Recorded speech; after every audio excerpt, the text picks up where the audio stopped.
Olá, irmãos. Aqui é o professor Marlon Meira para mais uma aula do nosso, do nosso curso, do nosso módulo chamado Breve Introdução à Educação Cristã Clássica. Essa é a aula 16.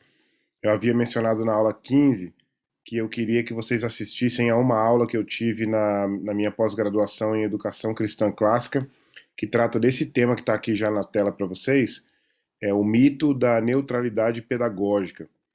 E aliás, eu quero que vocês prestem atenção na forma como o meu professor ali da faculdade vai apresentar esse conceito aqui, essa ideia aqui do mito da neutralidade, porque eu também quero que vocês consigam encaminhar essa mesma ideia do mito da neutralidade, ou seja, da inexistência da neutralidade, para outras áreas da vida de vocês também, tá certo? Aqui, essa aula tem a ver com a ideia de que nenhuma escola e nenhuma educação é neutra, do ponto de vista religioso. E, inclusive, é interessante que vocês podem depois dar uma olhada. Inclusive, existe um livro que foi traduzido para o português agora há pouco tempo, pela editora Monergismo, que chama O Mito da Neutralidade Religiosa. E eu quero que vocês deem uma olhada nele depois, se vocês puderem, porque eu acho que é muito importante que nós que somos cristãos, nós que somos religiosos, é, nós que somos religiosos por definição, né? E a gente às vezes pensa que só nós é que somos religiosos, né? Por exemplo, a gente pensa que só a igreja é religiosa, mas que o trabalho, o lugar onde a gente trabalha não é. No caso da educação, que é o nosso tema central nesse nosso curso, a gente pensa que a escola é neutra, né? A gente pensa assim, por exemplo, a minha escola, a educação no meu país, e como existe a separação entre o Estado e a Igreja no nosso país, a laicidade do Estado, né? Então a gente pensa que a própria escola também é neutra nesse sentido, que a própria escola é laica nesse sentido. E isso é algo que é dado para nós, né? A gente pensa como se isso fosse realmente um fato, até que você seja orientado de forma contrária, né? Então, por exemplo, esse livro que eu mencionei agora há pouco, que é o livro chamado O Mito da Neutralidade Religiosa, dá para a gente essa dimensão, e essa aula que eu quero que vocês assistam hoje, esse vídeo que eu quero que vocês assistam hoje, também tem essa perspectiva do mito da neutralidade religiosa, mas aqui especificamente a neutralidade pedagógica. E não apenas pedagógica em termos de método, mas também o mito da neutralidade das escolas, tá? Então é isso que eu vinha falando para vocês na última aula, mencionei na verdade, e mencionei também essa aula que eu quero que vocês assistam hoje. O professor é esse que está aqui na imagem ao lado, professor Rodrigo Broto, e vamos lá então. Vamos fazer uma oração, vou fazer uma oração aqui, e na sequência vocês ficam aí com essa aula, com esse vídeo aí, tá certo? Vamos orar. Obrigado, Senhor, porque temos mais uma oportunidade para acrescentar uma aula a esse nosso curso, e eu te peço em nome de Jesus que a gente tenha a grande alegria, Senhor, de aprender do Senhor aquilo que o Senhor tem preparado e separado para nós nesse período, nessa época, nesse tempo, e que em nome de Jesus aquilo que a gente aprender seja útil para que a gente glorifique o nome do Senhor nessa área da nossa vida que é a educação. E obrigado, Senhor, porque nós temos aprendido que essa área não é neutra. E aliás, isso me faz lembrar de uma frase do Abraham Kuyper que diz que o Senhor olha para todo o universo e diz: não há nenhum centímetro quadrado do universo que não seja meu. A frase, na verdade, diz: não há nenhum centímetro quadrado do universo em que o Senhor não olhe e diga: é meu. Então, se não existe nada nesse universo que não é do Senhor, então a educação também é do Senhor. E nós, como pais, como cristãos, como professores, a gente tem o compromisso de compreender que a educação não é neutra e, pelo contrário, a educação tem que ser orientada segundo o seu espírito e segundo a sua palavra. Então, te peço que os meus irmãos, os meus alunos aqui da IBD, que vão assistir a essa aula, que foi muito útil, muito benéfica para a minha vida espiritual, que eles também sejam beneficiados pelo Senhor através dessa aula do professor Rodrigo, e que em nome de Jesus a gente tenha uma boa continuação para esse nosso curso com essa aula de hoje. É a nossa oração para a honra e glória do Senhor. Amém. Muito bem, então, irmãos, vou soltar aqui para vocês e vocês fiquem aí com essa aula, O Mito da Neutralidade Pedagógica, com o professor Rodrigo Broto. Até a próxima.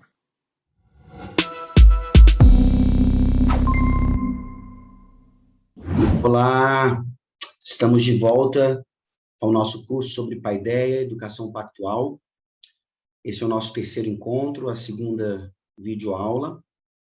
Já passamos aí pela introdução, né, sobre Paideia, Paideia de Deus. Vimos essa relação com Platão como um recorte aí dentro do classicismo para vermos contrastes interessantes. E aqui a gente vai entrar hoje sobre o que eu chamo de o mito da neutralidade pedagógica.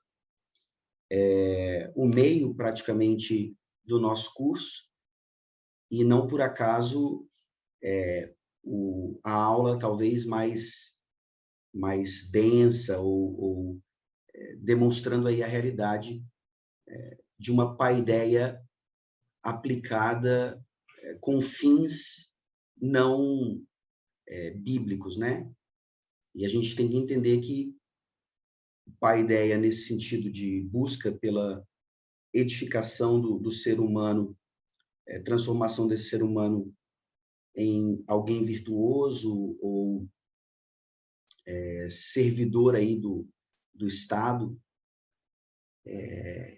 nós vemos que os pressupostos por trás de tudo isso vão guiar exatamente essa questão, e a gente vai ver isso nessa aula. Tá? Vamos começar lendo lá em 2 Coríntios, capítulo 6, um texto que é geralmente aplicado a casamento, né, em julgo desigual. Crentes não devem contrair matrimônio com descrentes, mas eu queria ler esse texto, eu queria que você já pensasse nesse texto agora aplicado à questão da pedagogia, da educação. Tá? 2 Coríntios 6, a partir do versículo 14, diz assim: não vos ponhais em julgo desigual com os incrédulos, porquanto que sociedade pode haver entre a justiça e a iniquidade? Ou que comunhão da luz com as trevas? Que harmonia entre Cristo e o maligno? Ou que união do crente com o incrédulo? Que ligação há entre o santuário de Deus e os ídolos? Porque nós somos santuários do Deus viventes, como ele próprio disse. Habitarei e andarei entre eles, serei o seu Deus e eles serão o meu povo. Por isso retirai-vos do meio deles, separai-vos, diz o Senhor. Não toqueis em coisas impuras, e eu vos receberei. Serei vosso pai, vós sereis para mim filhos e filhas, diz o Senhor Todo-Poderoso. Tendo, pois, ó amados, tais promessas, purifiquemo-nos de toda impureza, tanto da carne como do espírito, aperfeiçoando a nossa santidade no temor de Deus. Amém.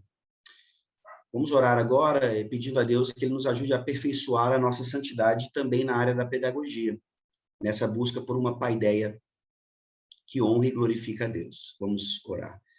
Deus, obrigado por esse texto de Paulo, falando sobre o jugo desigual, não só em relação ao matrimônio, mas em todas as áreas da vida. Obrigado a Deus por esse curso que o Senhor nos concede, nos mostrando que há esperança, que o Senhor mesmo tem levantado homens e mulheres para educar a próxima geração de acordo com a tua palavra, e que essa próxima geração eduque as outras até a volta do Senhor Jesus Cristo.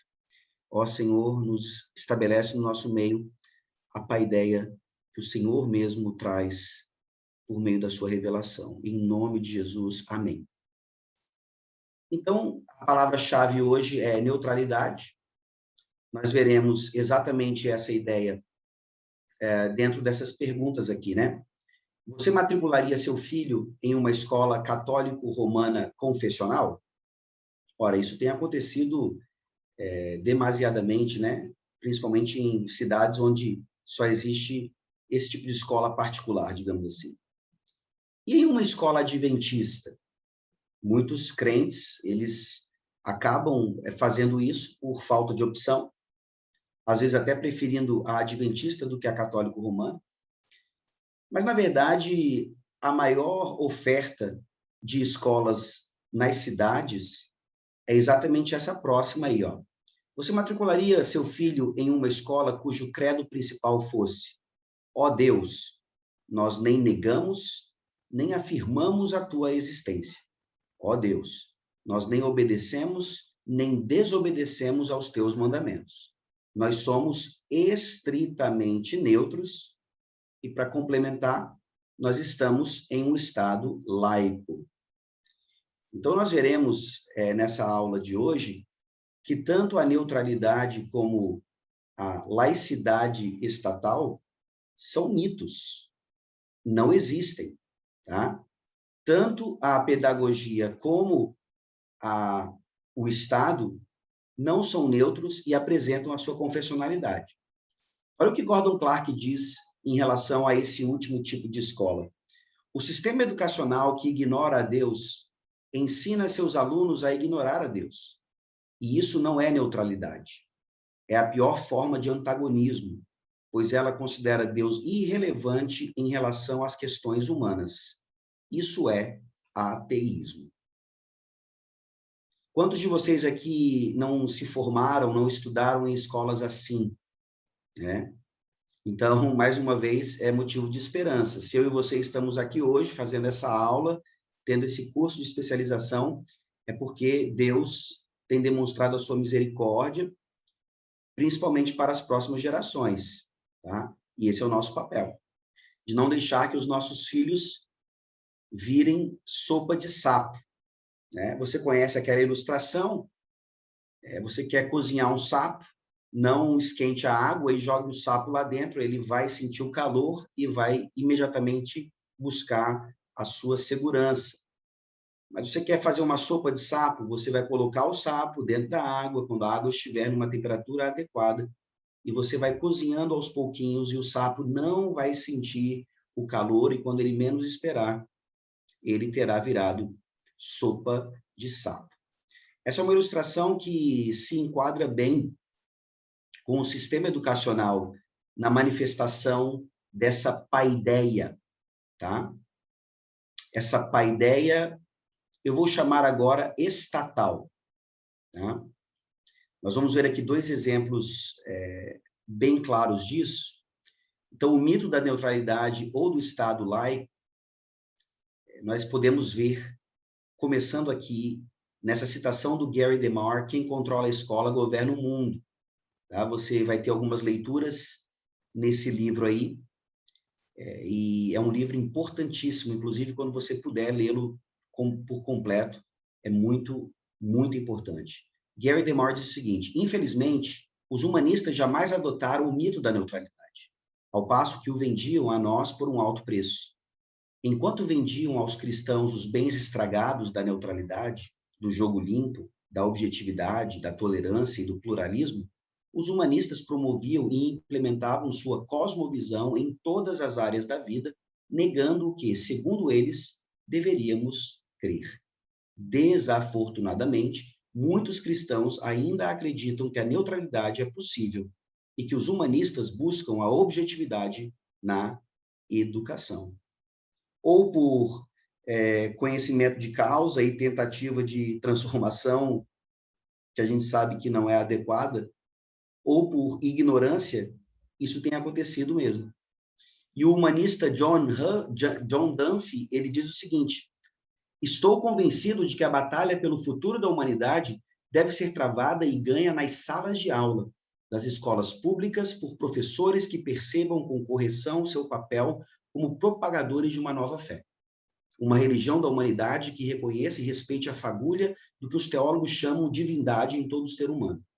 Esses professores devem encarnar a mesma dedicação altruísta dos pregadores fundamentalistas mais fanáticos, pois serão ministros de outra espécie, usando a sala de aula em vez do púlpito para ensinar valores humanistas em qualquer disciplina, independentemente do nível educacional, seja na pré-escola ou em grandes universidades públicas.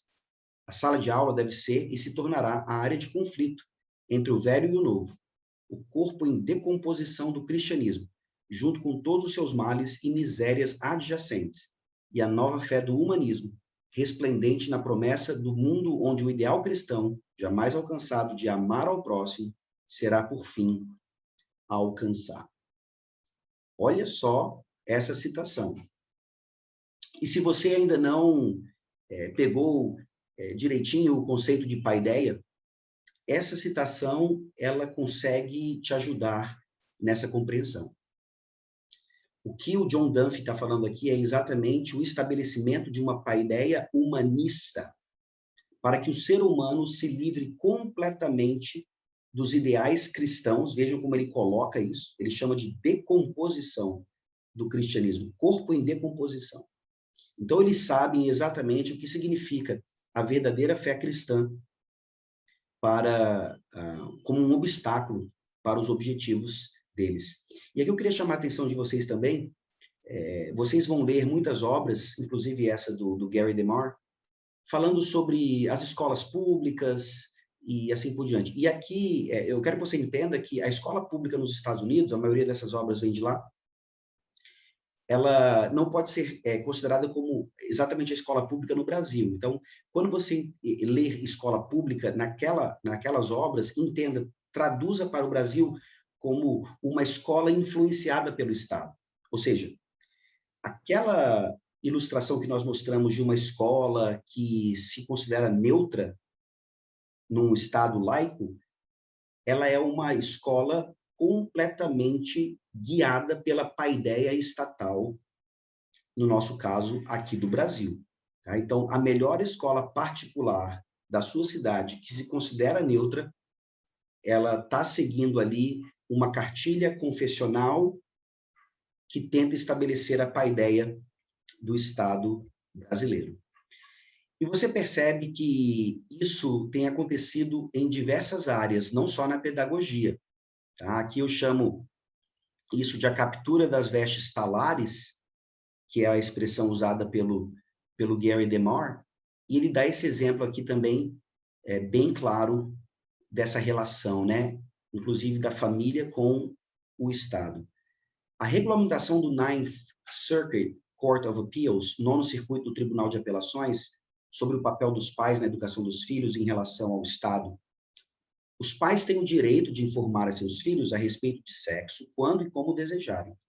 Eles não têm nenhum direito constitucional, entretanto, de impedir que uma escola pública ou particular, influenciada pelo Estado, forneça aos alunos quaisquer informações que desejar, seja de natureza sexual ou qualquer outra, quando e da maneira que a escola determinar apropriado fazê-lo.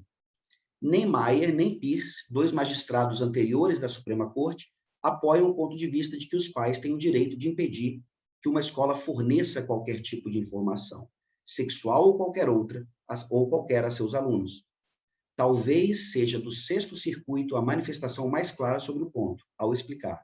Embora os pais tenham o direito fundamental de decidir se enviarão o filho à escola pública, eles não têm o direito fundamental mais amplo de apontar como a escola pública deve ensinar seu filho.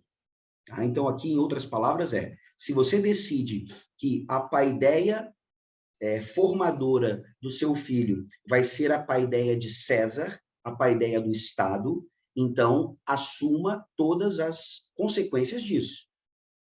Mas se você entende aqui, como eles bem colocam, que é um direito fundamental dos pais, da família, educar o filho debaixo da paideia de Deus, da paideia das Escrituras, da Santíssima Trindade, esse, então, é o nosso grande trunfo. Tá? E você percebe essas vestes talares, então, nas togas, né? Você tem aí pelo menos 3 áreas bem claras onde togas ou são usadas ou já foram usadas. Né? Você vê, olha para o nosso STF, os magistrados ali de toga decidindo e claramente sendo uma peça fundamental no estabelecimento dessa paideia humanista. Você vê as vestes talares ou as togas na academia, né? Não no professor em si dando aula, mas na formatura, né? Você vê os professores, doutores vestidos de togas, os alunos também, representando essa influência também. Então, mais uma vez, você está cansado de saber que as nossas universidades, elas estão praticamente tomadas pela paideia humanista. E o outro caso da toga, que infelizmente caiu em total desuso praticamente, era a toga da igreja. Quando o ministro da palavra, né, ele usava a toga para a pregação, para o púlpito. A gente viu isso na última citação lá, da questão do púlpito. E a igreja, ela também deveria trabalhar ou agir no meio da sociedade com essa manifestação da paideia de Deus. E hoje, infelizmente, nós temos que dizer que até mesmo as igrejas têm se comprometido com paideia secular, humanista, e não necessariamente com a de Deus. Como é que nós revertemos isso? Começando a entender, então, exatamente essas questões mais profundas. Tá? Uma das ferramentas mais úteis na busca pelo poder é o sistema educacional, diz Herbert Schlossberg, em Idols for Destruction, Ídolos para a Destruição. E o Gary DeMar arremata dizendo: quem quer que controle o sistema educacional definirá os objetivos da nação, definirá e estabelecerá seus valores morais e, por fim, regerá o futuro de todas as áreas da vida. As crianças e a cosmovisão que elas abraçam são o futuro. Então, rapidamente, voltando lá para a nossa primeira aula remota, para a aula remota que tivemos sobre a paideia. Você vai ter, basicamente, a diferença de uma paideia que não seja de Deus, estabelecendo o indivíduo para que esse indivíduo, então, ele seja um servo do Estado, e assim você mantém esse ciclo que se retroalimenta. Tá? O Estado é seu pai, e aí depois que ele te forma, ele exige que você seja um filho fiel ao Estado. No caso do reino de Deus, obviamente, Deus é o nosso pai, e ele nos forma por meio da paideia que ele estabelece, e ele, então, exige total dedicação e livramento dos ídolos. Tá? É basicamente essa a luta que nós estamos enfrentando. E vou passar 2 exemplos para vocês, bem claros de como isso aconteceu na história. E o segundo exemplo é uma coisa que tem acontecido. Você certamente reconhece aí esse símbolo e o terceiro Reich. Tá? Veja que citação terrível. Em Mein Kampf, Hitler defendeu a importância de ganhar e depois treinar os jovens no serviço de um novo Estado nacional. William L. Shirer, testemunha ocular da ascensão de Hitler e da cosmovisão nazista, oferece uma perspectiva bem objetiva da questão. Quando um oponente declara: "Não passarei para o seu lado", disse Hitler no discurso em 6 de novembro de 1933. Vejam quão cedo ele estava falando isso. Eu calmamente respondo: "Seu filho já nos pertence. E você? Você passará. Seus descendentes, entretanto, agora estão no novo campo. Em pouco tempo, eles não conhecerão nada além da nova comunidade."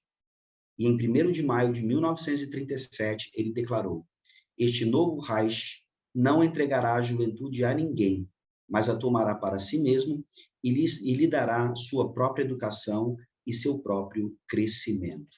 Aí você pergunta, como é que pessoas tão inteligentes, não existia praticamente analfabetismo na Alemanha nazista. Como é que pessoas aprovaram, em sua grande maioria, o nazismo, um regime tão terrível?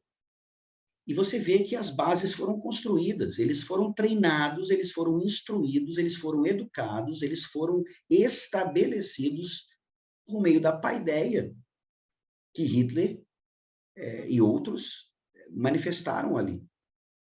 E você vê esse ciclo perfeito, eles cresceram para servir esse novo Estado nacional. Não se enganem.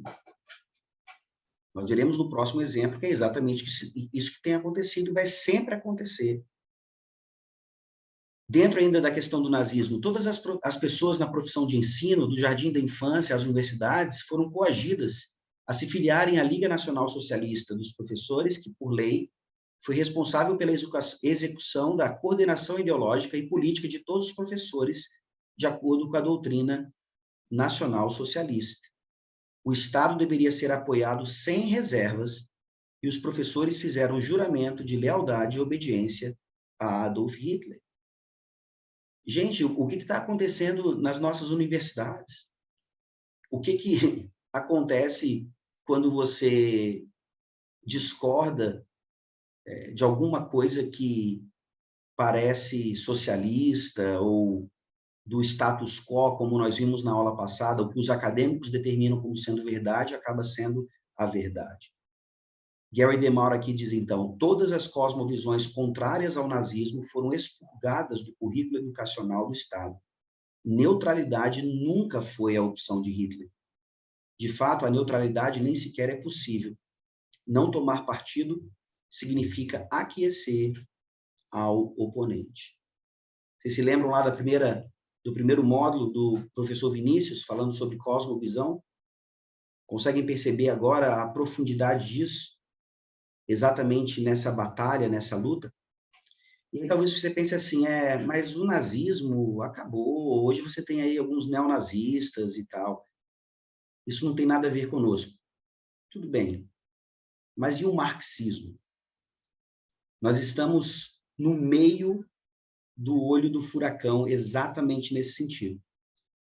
E essa paideia, então, ela tem se estabelecido no Brasil há anos, e nós temos colhido muitos frutos ruins. Tá? Olha o que Gary DeMar diz. Da mesma forma que Hitler, Lenin percebeu o valor de monopolizar a educação e trazê-la para o controle exclusivo do Estado. Ele acreditava que o tempo estava do seu lado. A velha ordem passaria com suas ideias ultrapassadas sobre religião, família e educação. O processo de mudança, entretanto, deveria começar com as crianças.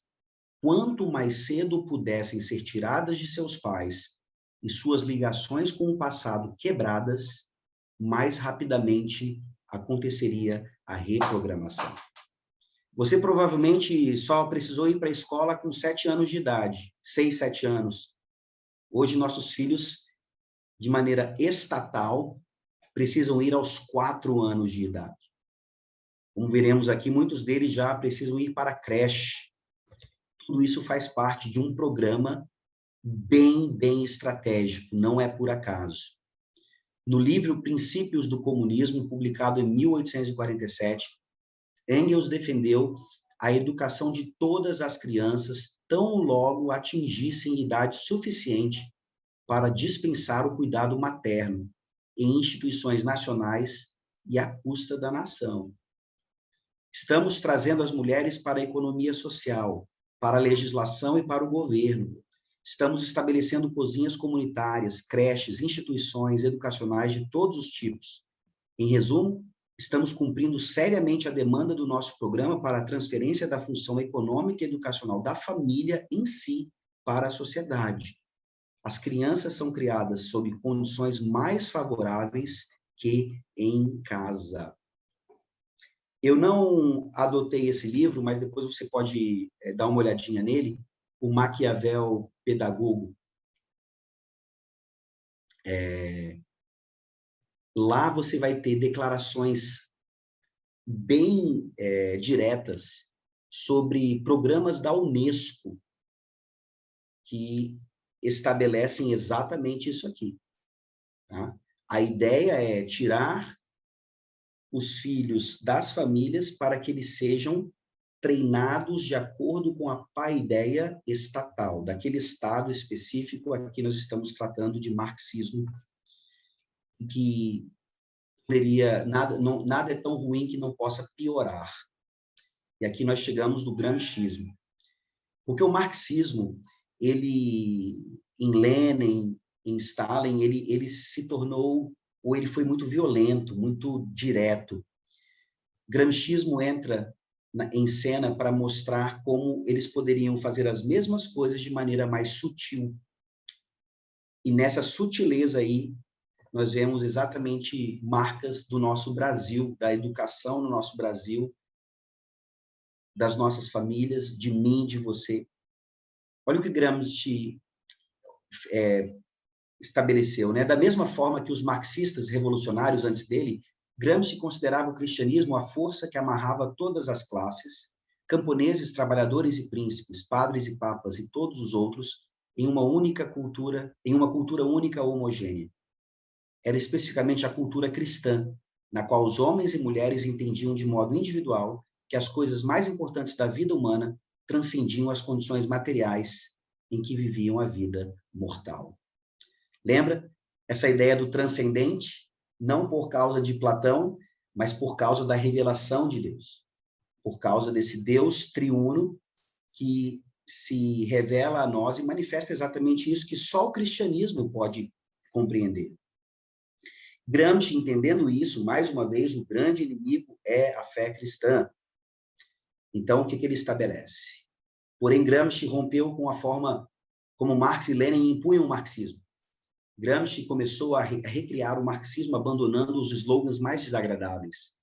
Não adiantaria fazer discursos retóricos sobre revolução, ditadura do proletariado, paraíso dos trabalhadores. Em vez disso, o marxismo teria de se reformular e falar sobre consenso nacional, unidade nacional, pacificação nacional. Não é mera coincidência quando você vê, principalmente alguém da esquerda no Brasil, falando, dando entrevistas, você vê essas palavras, essas expressões. O processo democrático, em lugar da revolução, deveria ser usado para alcançar as mudanças necessárias. No início, o pluralismo seria promovido e defendido. Depois, os marxistas deveriam se unir a outros grupos oprimidos, mesmo que não compartilhassem os ideais, para criar uma coligação unificada com poder de voto. Depois de construir a coligação, eles devem entrar em todas as atividades civis, culturais e políticas de todas as nações e, como o fermento faz com o pão, levedar todas elas com paciência e de forma completa. Essa citação está falando sobre gramscismo de uma maneira geral. Se você não consegue ver exatamente isso acontecendo no Brasil hoje, na verdade, há alguns anos, e por isso eles estão colhendo frutos, tá? Então, é hora de Deus realmente nos chacoalhar, graças a Deus por um curso como esse, onde nós estamos percebendo, mais uma vez, aqui está paideia aplicada, paideia na sua demonstração mais clara. A diferença é qual é a raiz dessa paideia, qual é o pressuposto de tudo isso. E aqui vemos os resultados, então, desse marxismo light de Gramsci, né? O que alguém faz na sua vida privada não altera a sua capacidade de governar. Tudo é uma questão de sexo, até mesmo o adultério. Religião e política não se misturam. Você não pode impor sua moralidade a outros. Você não pode legislar a respeito da moralidade. Religião não deve ser tratada em sala de aula, é um assunto particular. Existe uma separação entre a igreja e o Estado. E aí você pode parar aqui e as expressões mais comuns numa discussão como essa são Estado laico, Estado democrático de direito. E as pessoas nem sequer entendem exatamente o que significam essas expressões e elas usam isso como uma cartada para dizer, veja, essa lista dos resultados do gramscismo são exatamente o resultado de uma semente que foi plantada. E essa paideia, ela floresce. Ela cumpre o seu papel. E eu deixei a última para enfatizar aqui, família educa e a escola instrui, especialmente o expert.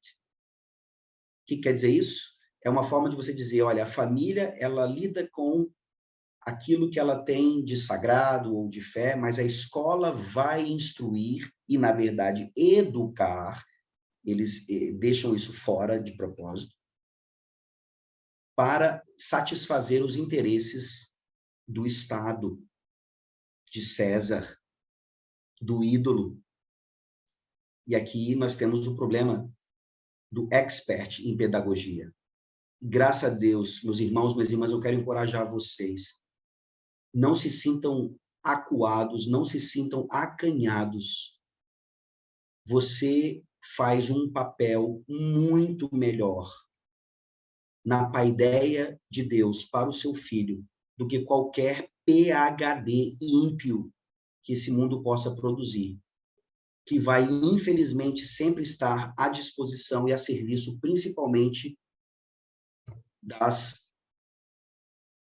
dos objetivos estatais, daquela paideia que não flui das Escrituras.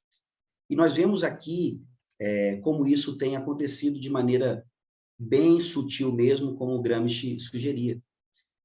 Esse secularismo, ele não está só quando a Unesco faz uma declaração, é mais implícito. Esses dois livros aí, ó, são dois exemplos que nós descobrimos. O primeiro, o vestido da mamãe, você vê um menino com bola de futebol, com um vestido, e sem querer dar nenhum spoiler, basicamente, esse livro é justificando que o menino podia usar os vestidos da mamãe em momentos importantes da vida dele, tá?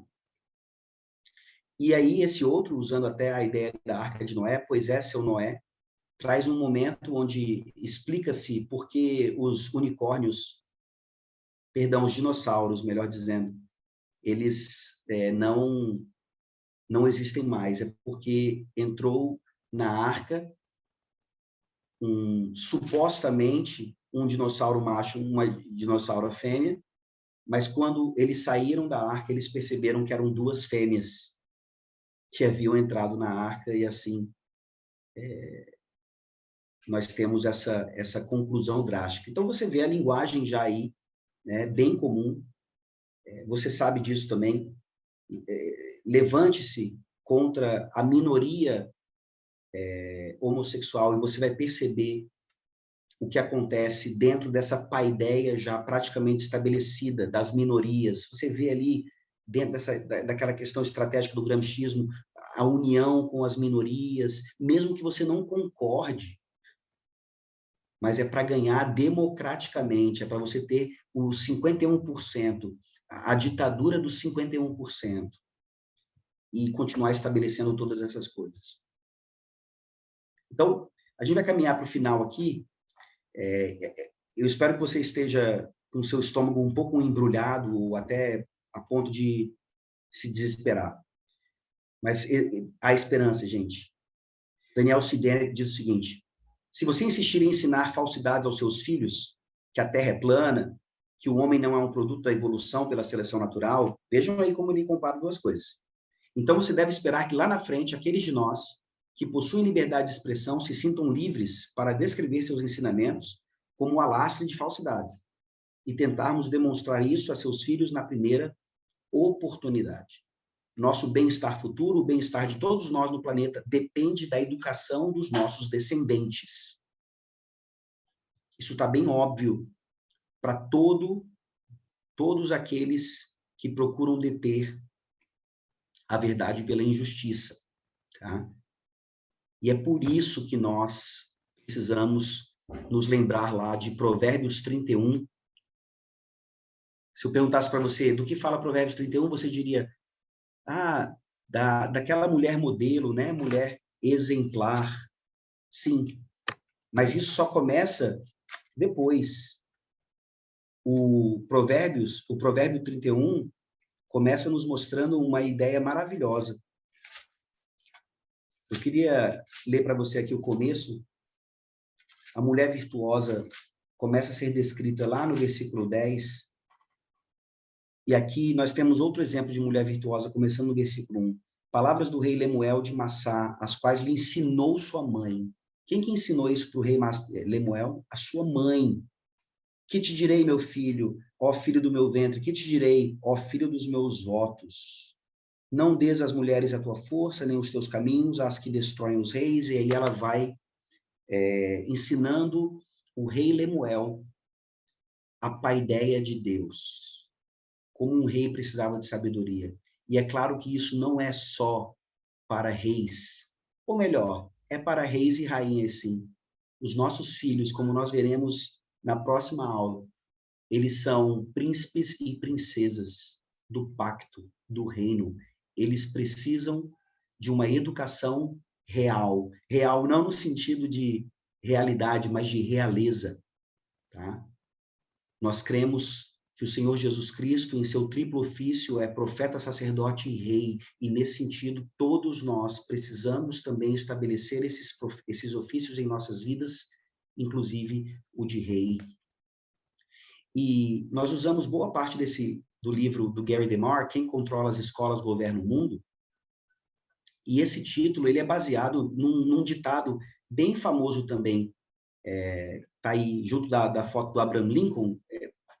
Não se preocupe com o Lincoln, não, é só porque eu achei essa citação, não tem nada a ver com ele. A mão que embala o berço governa o mundo. Tá? Essa, na verdade, é frase do famoso poema de William Ross Wallace, de 1865. A mão que balança o berço governa o mundo. Em outras palavras, Debney nos ensina aqui que a paideia de Deus, ela só vai ser estabelecida por meio da recuperação dessa educação pactual.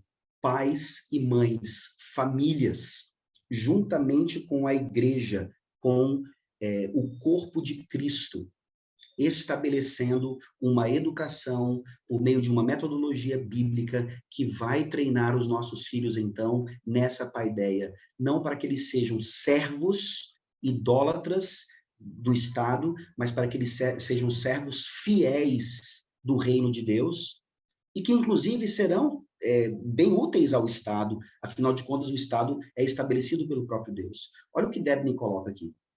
Não pode haver, portanto, educação verdadeira sem cultura moral, e nenhuma cultura moral verdadeira sem cristianismo. O próprio poder do professor na sala de aula é moral ou uma força degradante, mas ele não pode mostrar à criança qualquer outra base moral para seu poder além da Bíblia. Portanto, meu argumento é perfeitamente claro. O professor tem de ser cristão, mas o Estado americano prometeu não ter qualquer caráter religioso. Então, o Estado não pode ser nosso professor. Ele está falando do Estado americano, mas isso se aplica claramente ao Brasil. E aqui nós estamos dando exemplos de como isso tem acontecido na história, meus irmãos, e como, graças a Deus, isso tem acontecido também nos nossos dias.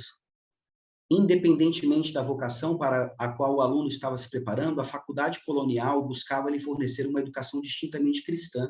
Em Harvard, o objetivo originário da mais alta aprendizagem era conhecer a Deus e a Jesus Cristo, que é a vida eterna, e, portanto, colocar Cristo na base como único fundamento para qualquer conhecimento e aprendizado verdadeiro. Yale, no início do século XVIII, declarou como objetivo principal: todo aluno deverá considerar a finalidade primordial do estudo conhecer a Deus em Jesus Cristo e, como consequência, viver de maneira santa e sóbria. Isso lá nos primórdios das fundações das faculdades nos Estados Unidos. E, meus irmãos, isso não precisa ser uma utopia para nós. Talvez você pense assim, olha onde Harvard e Yale estão hoje, próprio Princeton. Sim, nós não estabelecemos apenas escolas cristãs, não estabelecemos ainda apenas faculdades, universidades cristãs, nós precisamos manter isso nas gerações. A gente está só dando os primeiros passos. Satanás é astuto e ele vai tentar destruir tudo isso. E aqui eu queria encorajá-los, mostrando exatamente o que a nossa legislação diz. A Lei de Diretrizes e Bases da Educação Nacional, quando define a escola confessional, no artigo 20, parágrafo 3º, confessionais assim entendidas, as que são instituídas por grupos de pessoas físicas ou por uma ou mais pessoas jurídicas que atendem à orientação confessional e ideologia específicas e ao disposto no inciso anterior. Percebe-se que a própria legislação reconhece a existência e a realidade de comunidades que pensam a educação de forma peculiar, a saber, com sua própria cosmovisão, mesmo dentro do Estado laico. Minha esposa me falou, eu não conferi, mas parece que ela viu uma declaração agora da ONU falando sobre como o Brasil, encorajando o Brasil a não adotar, a não regulamentar a educação domiciliar. Vejam, a própria legislação brasileira nos ajuda a entender como nós temos a faca e o queijo na mão para estabelecer escolas, para lutar, sim, pela educação domiciliar, por esse movimento tão tão maravilhoso que tem se estabelecido no Brasil. Eu queria terminar lendo o Salmo 33, versículo 12, em contraste com esse slogan. Eu sei que é antigo o slogan, ele nem existe mais, pelo menos não como slogan, mas ele ainda está presente em muitas escolas, não só públicas, por te dizer, mas particulares também. Tá? O Salmo 33, versículo 12, diz o seguinte: Feliz a nação cujo Deus é o Senhor, e o povo que ele escolheu para a sua herança. A ideia de paideia, ela está completamente ligada à ideia do que se estabelece em uma civilização. Tá? E quando nós olhamos para esse slogan antigo, Governo Federal, Pátria Educadora, nós vemos aqui a realidade de uma paideia que sempre vai buscar apenas um serviço idólatra ao Estado. Nós não servimos a César, meus irmãos, nós não nos curvamos à estátua de Nabucodonosor, nós precisamos buscar a paideia de Deus, rogar ao Espírito Santo que nos ajude, nos capacite para sermos excelentes pedagogos, educadores,